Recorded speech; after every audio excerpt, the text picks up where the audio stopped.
La escritura en el Evangelio según Mateo, capítulo 8, versículo 28 al 34. Solamente ustedes van a seguir, pero voy a hacer el mismo ejercicio que hice la vez pasada, porque es un texto que se encuentra en otros dos evangelios. Esta es la predicación correspondiente al Día del Señor, 19 de junio de 2016, titulada El Gran Rey evidencia su poder sobre las tinieblas.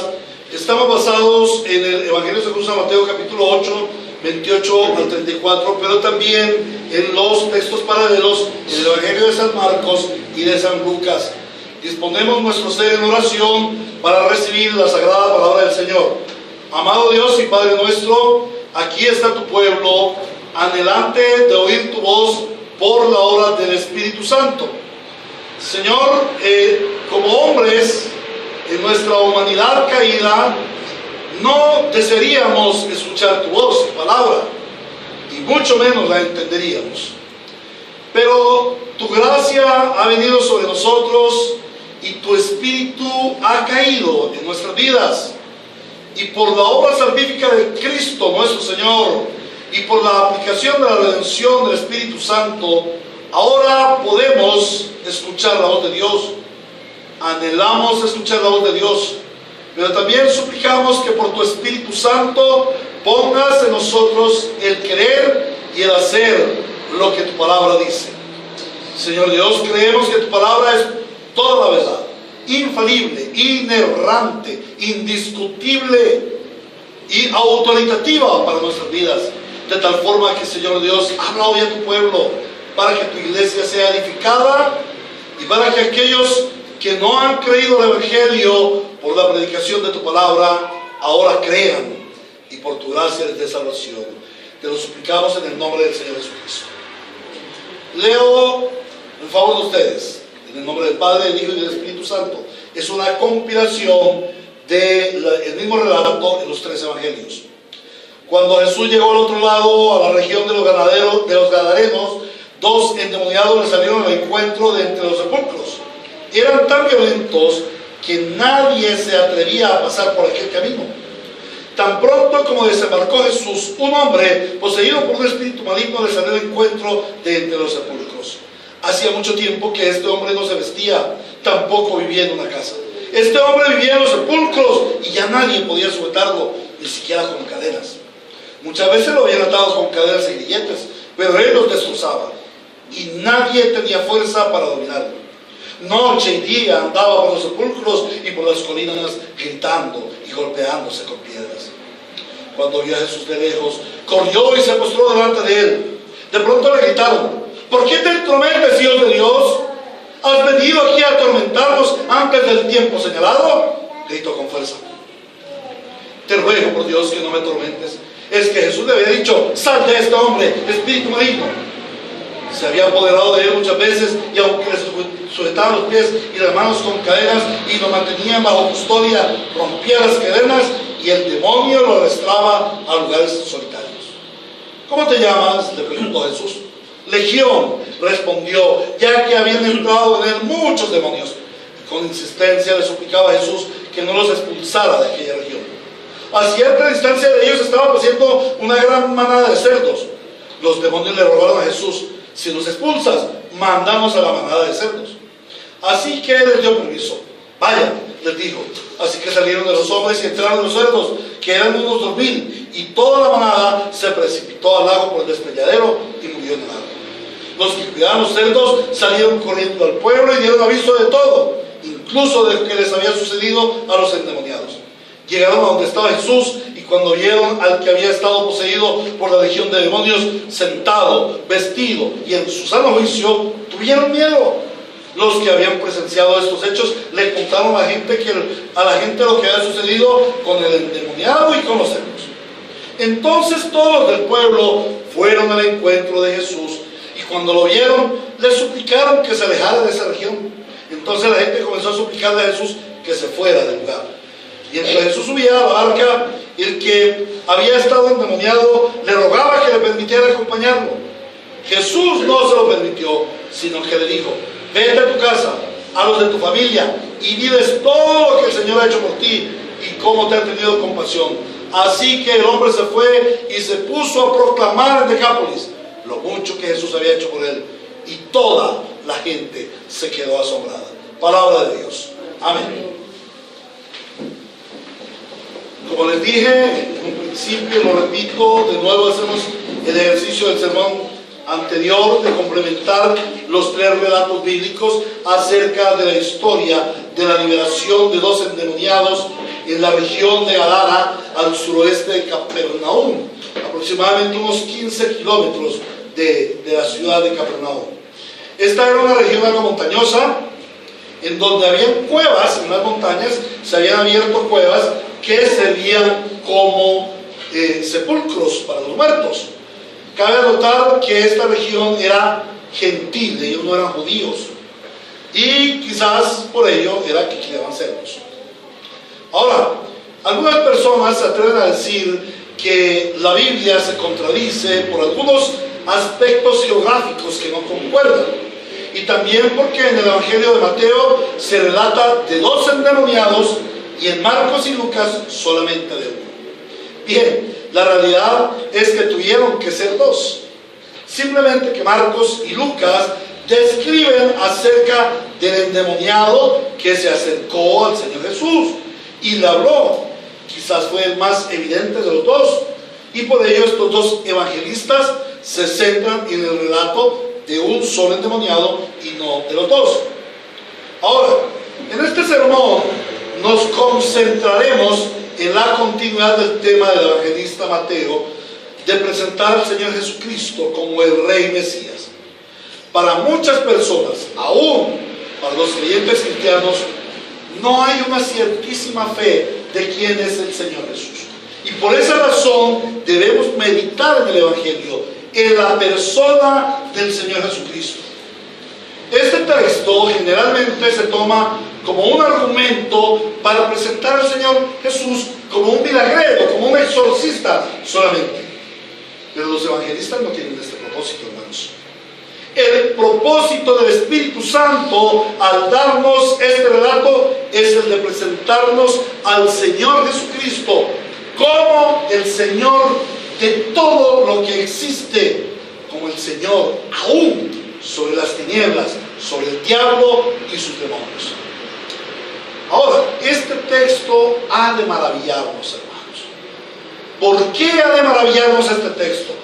Hermano, porque este texto nos enseña a confiar en nuestro Señor Jesucristo como el gran Rey que tiene todo el poder para librarnos de todo mal, aún de nuestro enemigo, de nuestro adversario, el diablo. Recuerda que la palabra dice que nuestro enemigo, nuestro adversario, el diablo, está como una tortolita.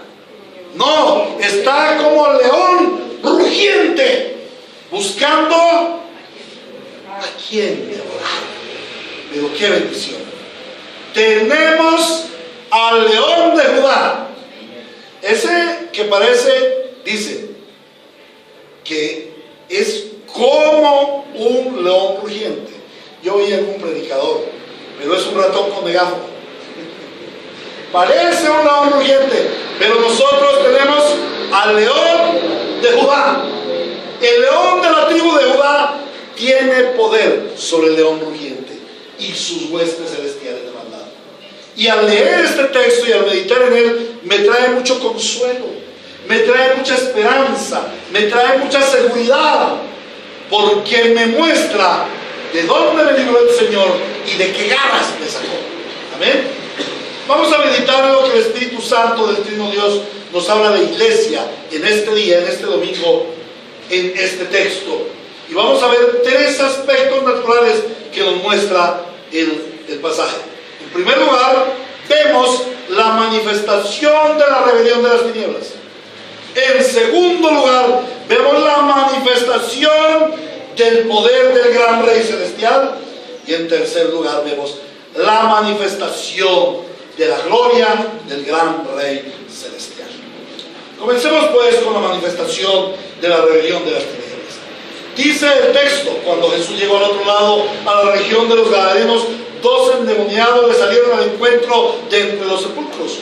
Eran tan violentos que nadie se atrevía a pasar por el camino.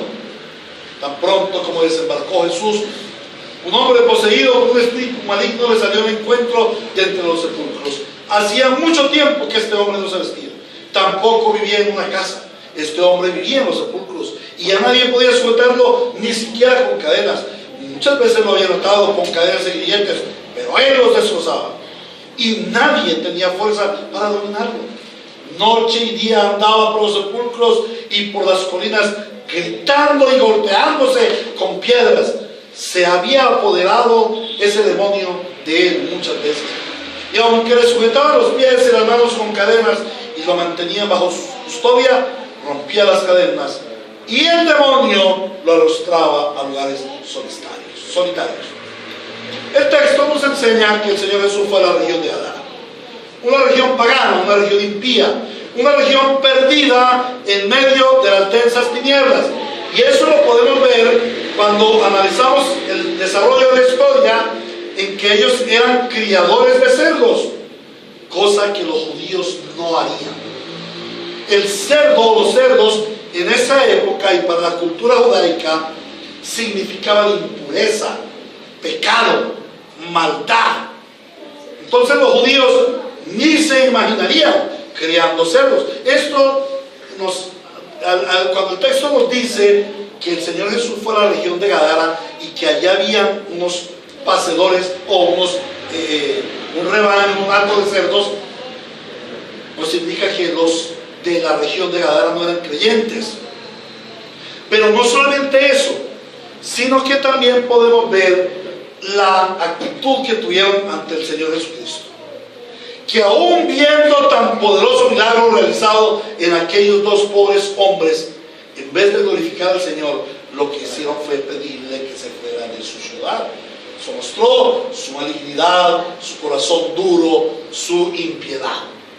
Al entrar en el análisis del texto, podemos observar 2 aspectos de la manifestación del poder de las tinieblas. El primer aspecto es su rebelión contra el Señor Jesús, y el segundo aspecto es su opresión hacia los hombres. El poder de las tinieblas se manifiesta al afrentar a Cristo el Señor. Vemos que los demonios se dirigieron inmediatamente al Señor Jesús. ¿Cuántos se bajaron de la barca? A ver si recordamos el anterior sermón. En la barca, ¿quién venía? Jesús y por lo menos los 12 discípulos. Pero recuerdan que había algo más. Esa noche en el mar, ¿qué más había? Otras barcas con otros seguidores, con otros discípulos. O sea, llegaron varios allí al puerto de Gadara y se bajaron. ¿A quién se dirigieron aquellos demonios? ¿A los discípulos? ¿A las gentes? No, inmediatamente vinieron al encuentro del Señor Jesús. ¿Y a qué vinieron? Bueno, allí dicen que se postraron, pero dice, de pronto le gritaron: ¿por qué te entremetes, Hijo de Dios? ¿Acaso has venido aquí a atormentarnos antes del tiempo señalado? Gritaron aquellos endemoniados con fuerza. ¿Vinieron aquellos endemoniados a rendir adoración al Señor? No. Vinieron a molestarlo. Vinieron a decirle: usted no puede entrar en estos terrenos porque estos terrenos son nuestros. Usted no tiene autoridad porque su tiempo no ha llegado. Vinieron a atacar al Señor Jesús. Y en toda la Biblia nosotros podemos observar que el tiempo de mayor manifestación demoníaca está en la primera venida de nuestro Señor Jesucristo. Nosotros no vemos estos eventos tan frecuentemente en el Antiguo Testamento como lo vemos en los Evangelios. Tampoco lo vemos tan frecuentemente en las en los hechos, en las epístolas, sino que viene el Señor Jesús e inmediatamente, como nosotros decimos aquí muy corrientemente, se alborotaron los demonios. ¿Por qué se alborotaron? Porque venía el Rey de Gloria. Y ellos no estaban contentos con que el Rey de Gloria viniera a despojarles de sus dominios. ¿Qué sucedió en esta ocasión? Ahora, estos demonios estaban cara a cara con su antagonista, con su enemigo, el Señor Jesús. Aquel momento ha de haber sido algo terrorífico para esos demonios. Algo terrorífico verdaderamente. ¿Por qué dices eso, Héctor? Hermanos, aquellos demonios debieron haber tenido un terrible miedo al ver a su juez delante de ellos, porque ellos sabían que el juez los iba a condenar, porque ellos sabían que el juez estaba delante de ellos y que la espada vendría sobre ellos. Y aunque sabían que ese no era el momento, se asustaron mucho, se asustaron terriblemente. Pero ¿cuál fue su reacción ante ese susto? Atacar. ¿Ustedes no han visto eso? Que muchas personas asustadas, en vez de salir corriendo, en vez de caer desmayadas, lo que hacen es atacar. Bueno, esa es la actitud de estos demonios. Los endemoniados, o mejor, los demonios hablaron al Señor Jesús. ¿Y cómo lo hicieron? En primer lugar, reconocieron que Él es el Hijo de Dios. Estos demonios malditos reconocieron en Jesús al Hijo de Dios. Mira, y los fariseos no lo hacían. Y mira, hoy vamos a evangelizar a la gente y presentamos al Señor Jesús y no lo reconocen como el Señor. Y mira, aún muchos de los cristianos aborrecen las palabras del Señor Jesús, no quieren las palabras del Señor Jesús. Muchos hombres niegan al Señor Jesús, pero aquellos demonios reconocieron al Señor Jesús. Pero no solamente reconocieron al Señor Jesús, también reconocieron su poder. Pero este reconocimiento es un reconocimiento arrogante, es un reconocimiento contencioso. Pues le dicen al Señor: ¿y por qué te entrometes?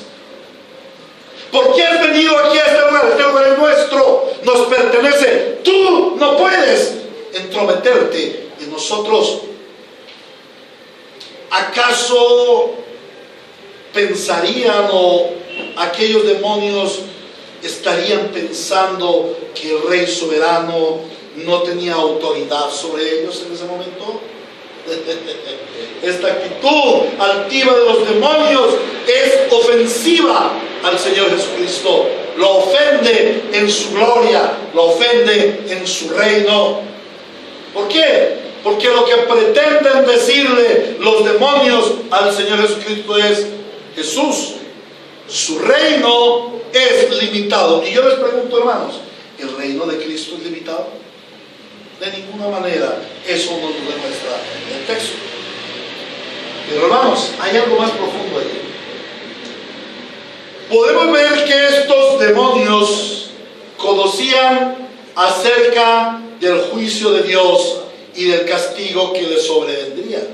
Porque mira lo que dicen: ¿has venido aquí a atormentarnos antes del tiempo señalado? ¿Qué nos indica esta frase? En primer lugar, que Dios ha determinado un tiempo señalado para juzgar, condenar y martirizar eternamente a sus enemigos. Y aquellos demonios lo sabían. Hermanos, qué terrible, aquellos demonios eran teólogos. Cuidado con los teólogos de hoy en día, pueden ser demonios también.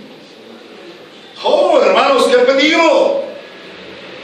Ahora, no solamente sabían que iba a haber juicio, sino que también que había un destino final.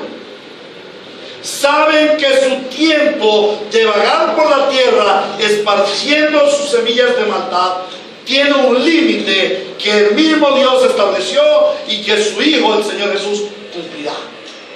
Aquellos demonios conocían que en su primera venida del Señor Jesús aún no era el tiempo para ejecutar la condenación eterna. Y esto es bastante aliciente. Algunas personas se centran, al estudiar este texto, se centran solamente en el acto de librar y de librar a los endemoniados, y de que finalmente el endemoniado se vistió y descansó. Y bueno, eso fue un exorcismo y la gente se maravilla de eso. Hermanos, hay mucho más que eso. Aquí hay teología pura. Aquí está hablando de escatología, está hablando de los tiempos del fin. Aún los demonios reconocen la escatología que los hombres se niegan a reconocer. Nosotros vamos a predicar el Evangelio diciendo a la gente: vendrá el fin y vendrá el juicio y Dios condenará todo pecado. Y dicen: están locos, evangélicos locos. ¿Cuál juicio? ¿Cuál fin? ¿Cuál infierno? Comamos y bebamos, que el mundo se va a acabar. Pero aún en la Biblia los demonios reconocen que ese tiempo escatológico vendrán. Pero no solamente que ese tiempo escatológico vendrá, sino que será un terrible tormento. ¿Has venido aquí para atormentarnos? ¿Quién atormentará al diablo, a sus demonios y a los pecadores irredentos en el juicio final y en la eternidad en el infierno? ¿Quién los atormentará? ¿El diablo? ¿La paila de fuego?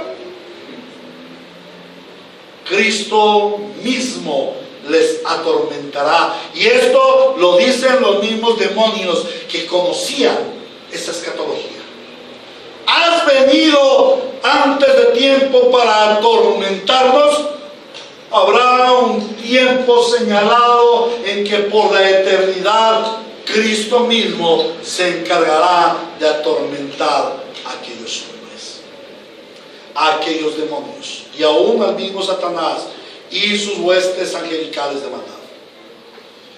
Aquellos sabían que esa condenación que les esperaba era o será un terrible tormento.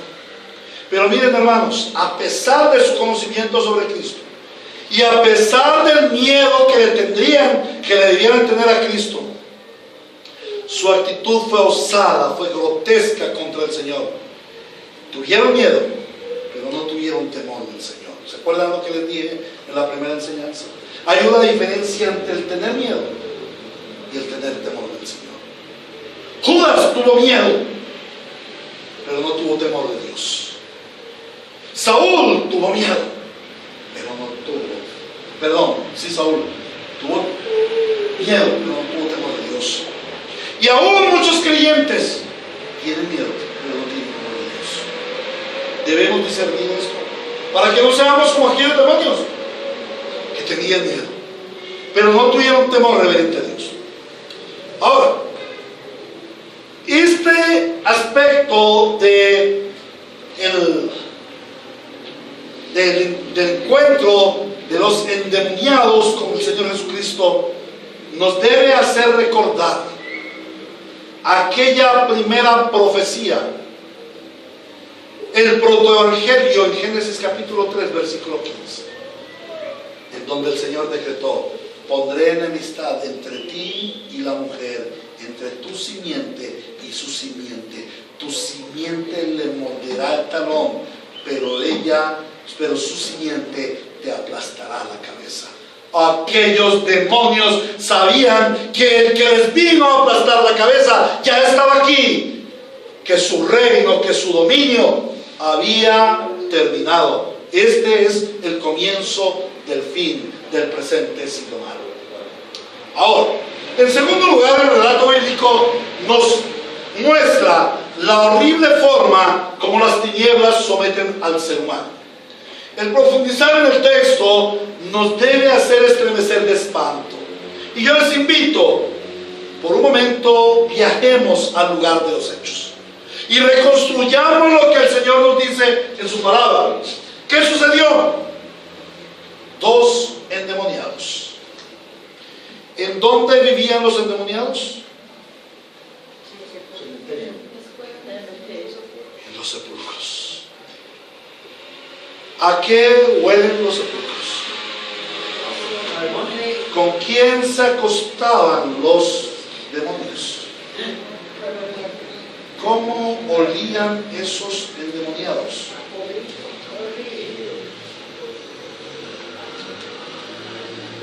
Imagínense ese hedor emanado de las tumbas. Imagínense aquellos endemoniados saliendo como zombies. Hoy en día presentan esas películas y nos parece risa a veces, por lo menos a mí me da risa. Pero algo peor sucedía allí. Hombres endemoniados saliendo de los sepulcros, llenos de hedor, llenos de suciedad, quizás con las carnes putrefactas de los muertos pegadas a sus pieles. Horripilante, horripilante.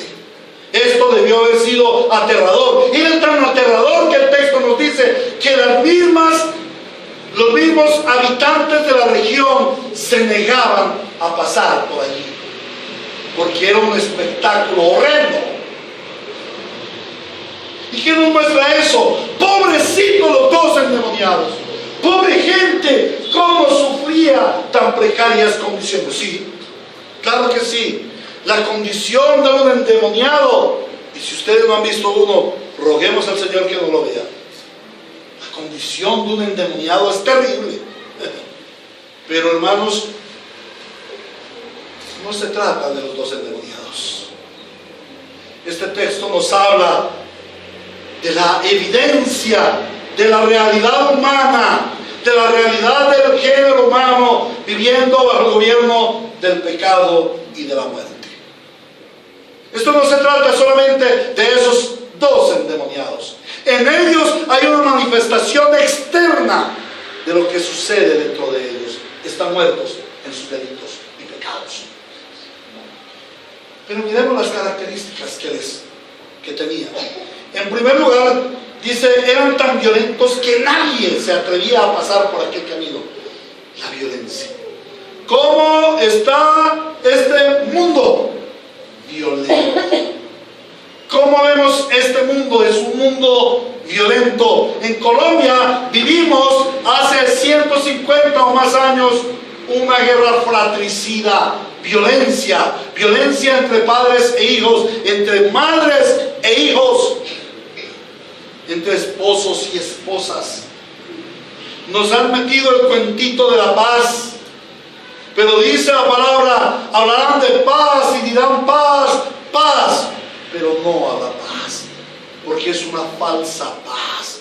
Porque la paz no consiste en que un grupo armado cese su contienda, baje sus armas, no. La paz consiste en que el hombre pecador no esté en contienda con Dios. Por eso, aquellos que todavía guardan un poquito de ilusión con este proceso de paz, que Colombia va a tener paz, porque Santos y las FARC van a firmar un tratado de paz. Por favor, despierten de ese sueñito, de esa vana ilusión. Y despertemos a la realidad de que en Colombia no habrá paz hasta que no se llene del santo evangelio de nuestro Señor Jesucristo. Porque este mundo está endemoniado.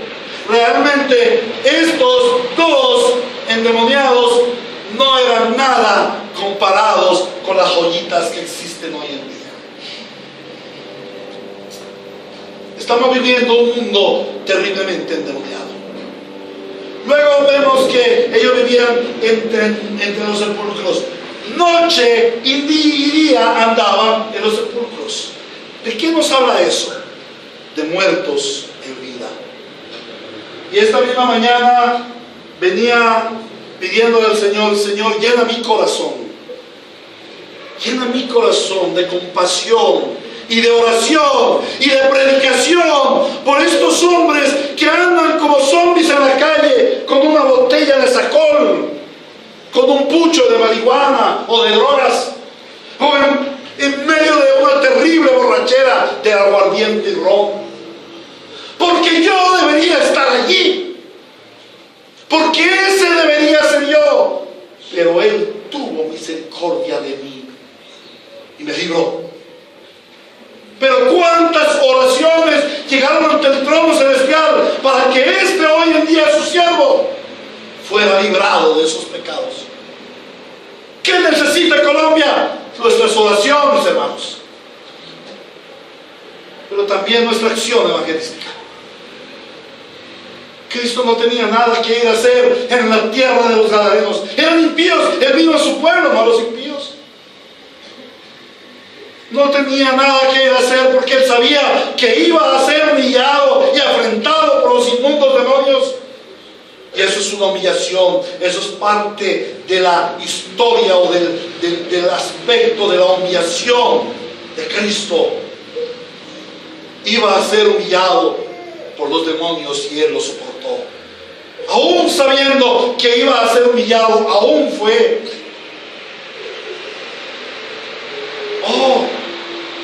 Aquellos hombres estaban muertos en vida, eran zombies, pero ¿cómo están los hombres hoy en día? Muertos en vida. Comen podredumbre, duermen en sepulcros, tienen aberraciones de pecadores muertos en sus delitos y pecados, se prostituyen, se homosexualizan. No sé si esa palabra esté bien dicha o estoy inventando algo en el léxico. Pero es terrible lo que está pasando.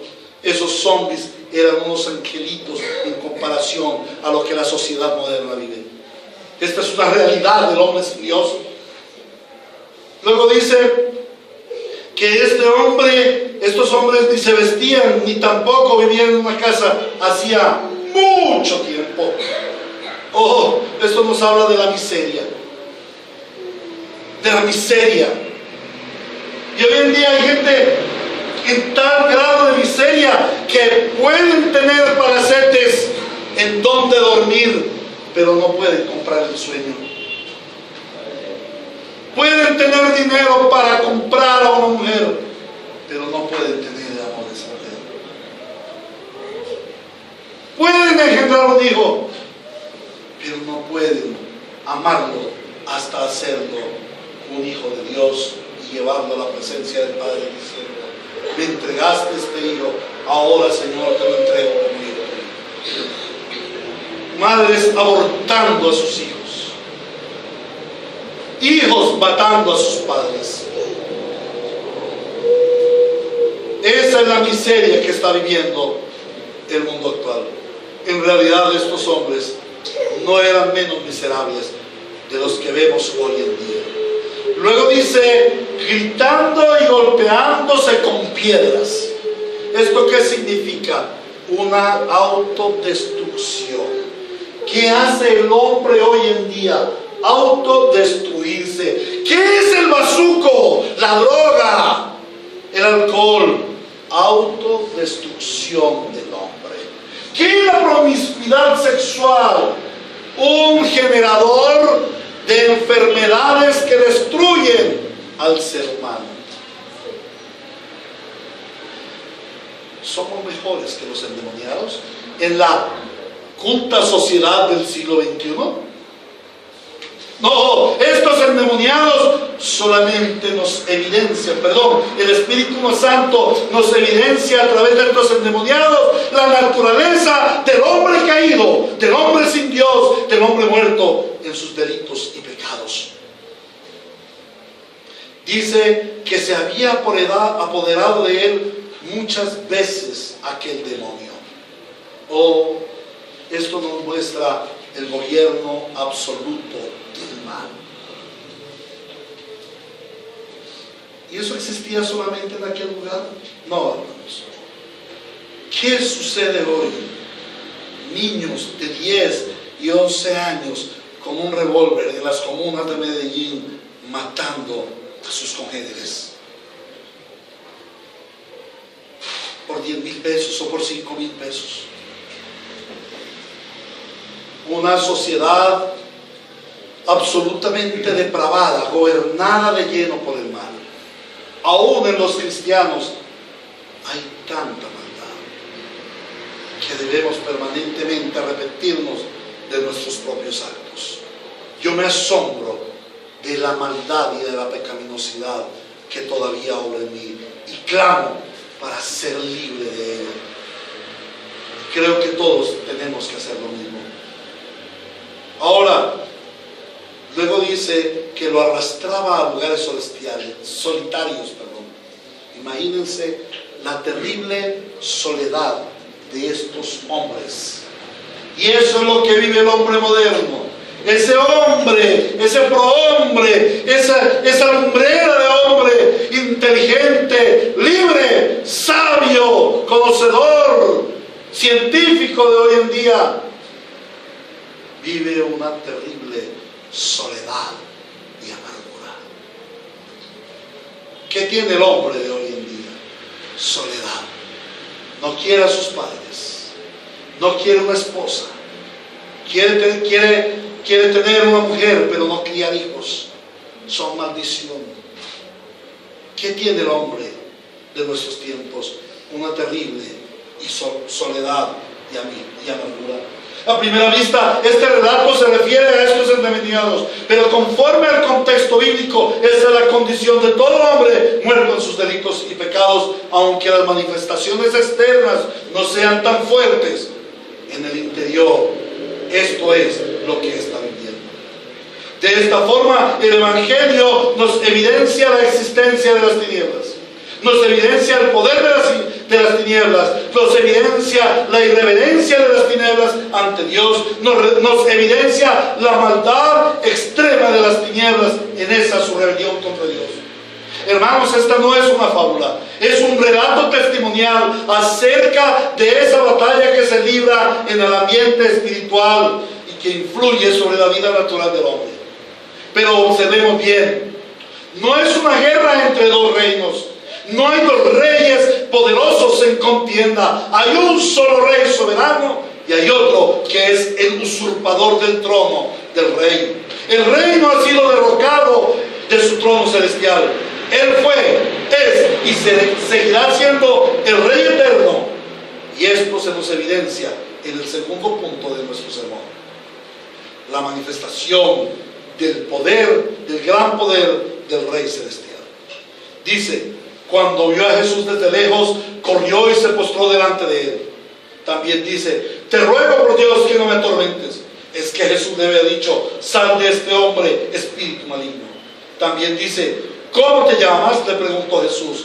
Legión, respondió, ya que habían entrado en él muchos demonios. Y con la insistencia le suplicaba a Jesús que no los expulsara de aquella región. A cierta distancia de ellos estaba paciendo una gran manada de cerdos. Los demonios le rogaron a Jesús: si nos expulsas, mándanos a esa manada de cerdos.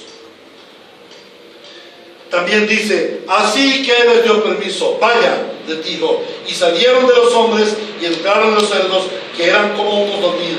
Y toda la manada se precipitó al lago por el despeñadero y murió en el agua. A pesar de la actitud altiva, contenciosa e irreverente que tuvieron los demonios en contra del Señor, manifestando su terrible odio y enemistad hacia Él, también podemos observar el sometimiento al que estas bestias se vieron obligadas.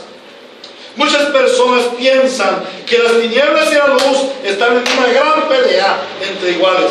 Pero el texto nos muestra a unos demonios subyugados por el poder de Cristo, el grande y poderoso Rey de Gloria. Veamos algunas características de ese sometimiento de los demonios ante el Señor Jesús. Se postraron ante Él. ¿Y qué quiere decir que se postraron ante Él? Esto quiere decir que reconocieron su majestad y señorío aún sobre ellos. El rey de los demonios no es el diablo. El diablo también es un ser angelical caído, sometido a Dios.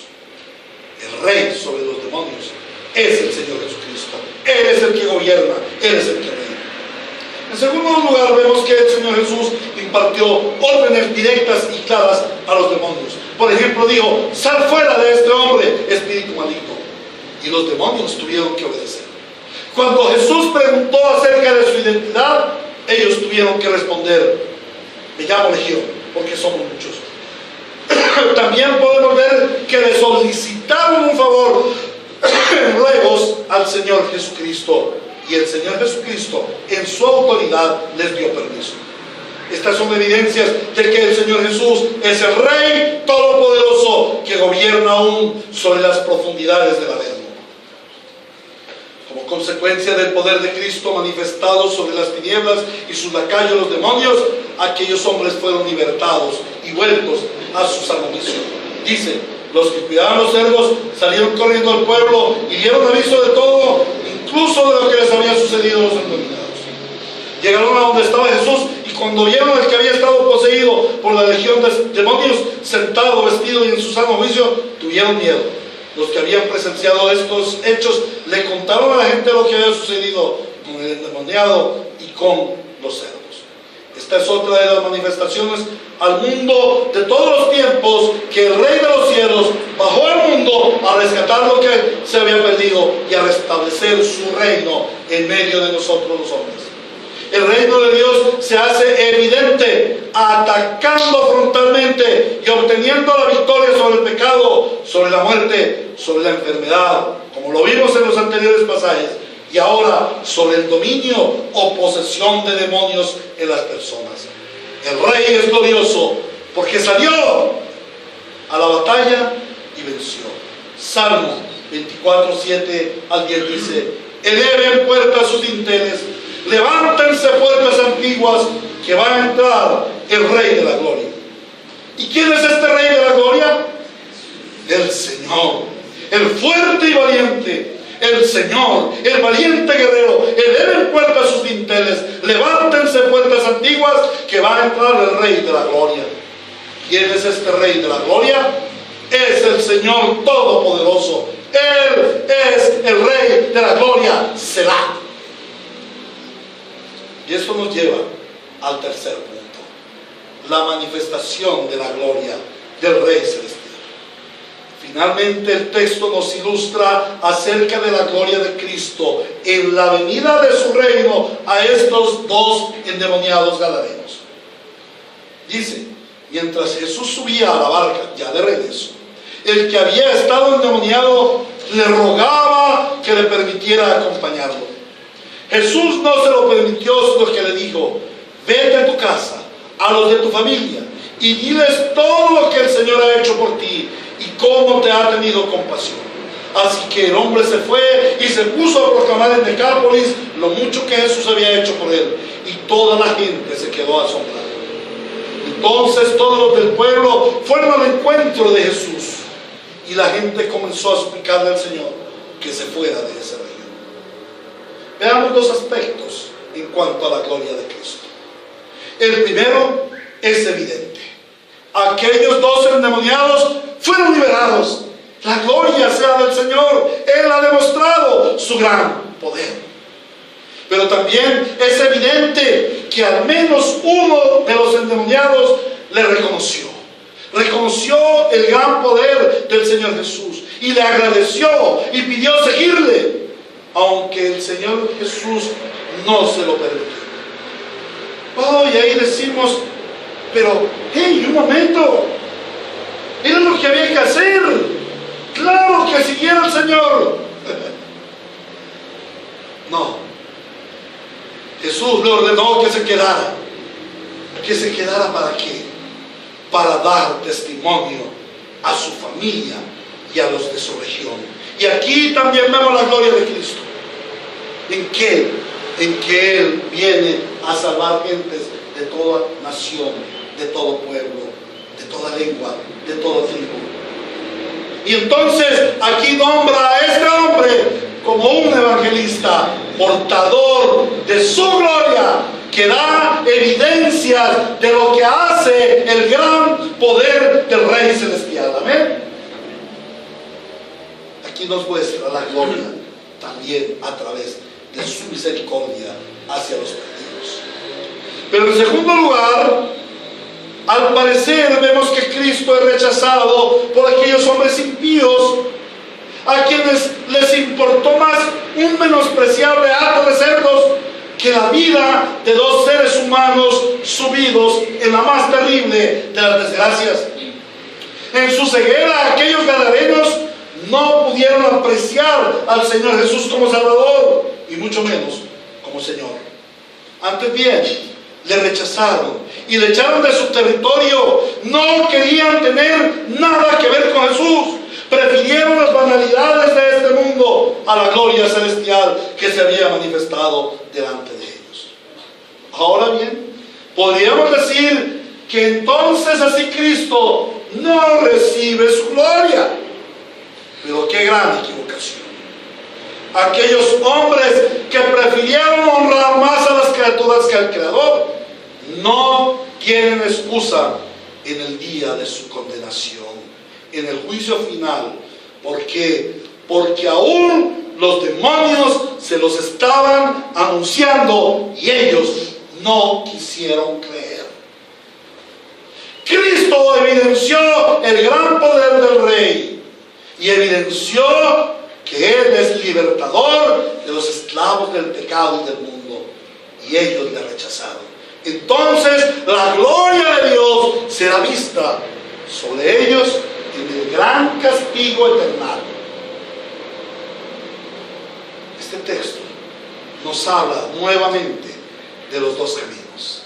El camino de aquellos endemoniados que fueron libertados de los demonios, y por lo menos nos relata la Biblia que uno de ellos le siguió fielmente. Su vida fue radicalmente transformada y este hombre dio testimonio de Cristo en todo Decápolis y habló de la gloria de Cristo. Y sin duda alguna, por el Espíritu Santo, él esperaba la gloria venidera del Redentor. Pero por otro lado, también vemos a aquellos que le rechazaron. Aquellos que no tienen excusa, que no tendrán excusa en el juicio final, porque no creyeron lo que Cristo anunciaba y lo que aún los mismos demonios confirmaron. ¿A qué conclusiones hemos de llegar al meditar en este texto? ¿Qué podemos concluir en el estudio de este texto bíblico? Vamos a ver tres conclusiones. La primera es: realmente existe una contienda espiritual entre la luz y las tinieblas en la que toda la raza humana está involucrada. Por una parte, los hijos de Dios estamos involucrados en ser portadores de la luz y llevando el reino de Dios, avanzando el reino de Dios, llevando el Evangelio, como el Señor Jesucristo lo hizo, a todo lugar, a todo pueblo, a toda nación, a toda tribu y a toda lengua. Pero también están involucrados aquellos que aún no conocen al Señor. Ellos no creen que haya contienda espiritual. Para ellos es difícil aceptar y les parece una fábula. Ellos se creen todos los cuentos mundanos y humanos, toda la filosofía de Sócrates, de Platón, de Aristóteles, pero no creen en la palabra de Dios. Pero la realidad es que cuando se analizan sus vidas, estos hombres son tan endemoniados como lo éramos nosotros antes y como lo eran aquellos endemoniados. Y esto nos muestra que sí hay una contienda espiritual entre la luz y las tinieblas, entre Cristo y Belial. En segundo lugar, vemos que el hombre bajo el reino del pecado está en una condición evidenciada a través de la posesión demoníaca y demostrada en la vida paupérrima de estos dos endemoniados, pero también de todo aquel que está bajo el gobierno del pecado. Y en tercer lugar, vemos a Cristo como el gran Rey Celestial. Concluimos que Cristo es el gran Rey Celestial que vino al mundo a recuperar lo que se había perdido y a dar libertad a los cautivos por el diablo. Solo Cristo es el poderoso Salvador y el poderoso libertador. ¿A qué aplicaciones llegamos, amigos? La primera aplicación es: este es un llamado de Cristo a todo hombre para que venga a reconocerle como el gran Rey poderoso que vence las tinieblas y que da libertad a los cautivos. Este mensaje de la Sagrada Escritura debe llevarte a pensar y a concluir cuál es el estado de tu vida. ¿Bajo qué gobierno te encuentras?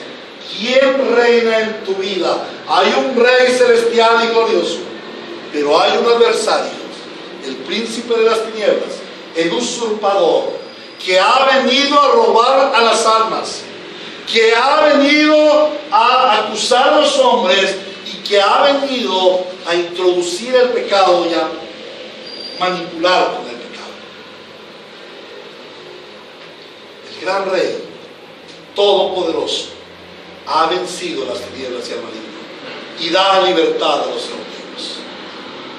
Por eso el gran Rey te hace hoy un llamado a ti que has estado bajo el gobierno de las tinieblas y te dice: hoy es el día de tu liberación.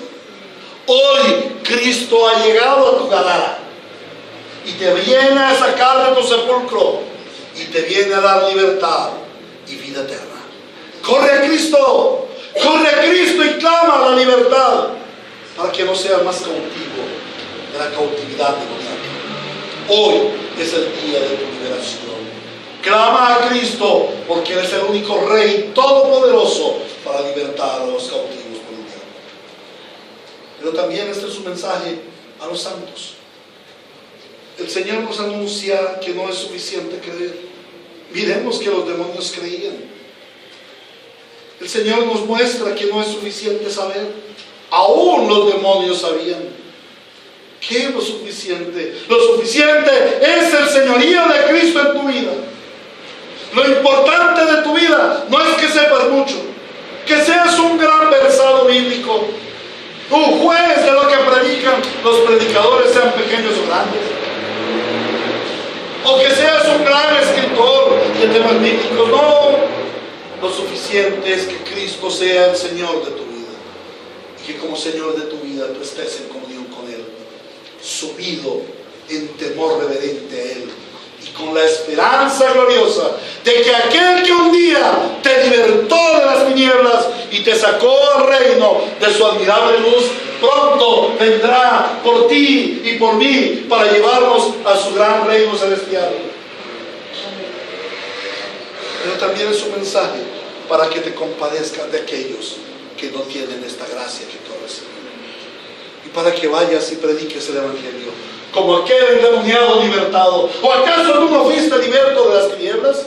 Yo lo soy, y por eso me deleito en la predicación del Evangelio, y quisiera predicar más, y me avergüenzo por no poner todos mis esfuerzos para predicar más el Evangelio que liberta a los cautivos, como un día Él sí que me libertó, y porque me libertó le doy toda su gloria y su alabanza, y me avergüenzo de mi pecado remanente, pero solamente espero en Él, porque Él sigue siendo mi libertador. Y eso es lo que hoy el Señor te dice: Él sigue siendo tu libertador. Él no fue libertador un solo día, Él es libertador todos los días de tu vida, y Él está obrando en ti poderosamente. Este es un llamado para que como creyentes dependamos más de Cristo y vivamos más para la alabanza de su vida. Soli Deo Gloria en su iglesia por los siglos de los siglos. Que el Dios de gracia sea una iglesia que vive en el poder del poderoso Rey Jesús, una iglesia que avanza el reino de Dios en la tierra, derrotando a las tinieblas y libertando a los cautivos por el diablo mediante la predicación del verdadero evangelio de nuestro Señor Jesucristo. Damos gracias al Señor por la palabra que nos ha dado en este día. Amado Dios y Padre nuestro, gloria, alabanza, honor y poder sean para siempre a ti.